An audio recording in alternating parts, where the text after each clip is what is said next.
মাংস পেলোৱা এইটো মছজিদত আৰু গৰু মাংস পেলোৱা মন্দিৰত এইবিলাক কাম হিমন্ত বিশ্ব শৰ্মাৰ চৰকাৰ আৰু বিজেপি RSSে কৰে। এইবিলাক কাম বেলেগ কোনো সাধাৰণ মানুহে নকৰে।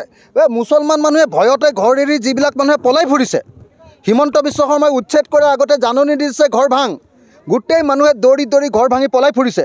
সেই মানুহে কোনোবাই আকৌ নিজৰ মূৰৰ ওপৰত মাৰ পেলাবৰ কাৰণে কোনোবাই গৈ মানে মন্দিৰত গৈ গৰু মাংস পেলাবলৈ যাব নেকি? আপুনি কওকচোন। যিটো অৱস্থা হৈছে আজি মন্দিৰত গৈ এই ভাঙিছে যে এতিয়া সেই যিটো মানুহে ভাঙিছে বুলি ওলাইছে সেইটোতো আমাৰ এই গোৱালপাৰাৰ মানুহ নহয় নহয়, এইটো ক'ৰ মানুহ বুলি কৈছে?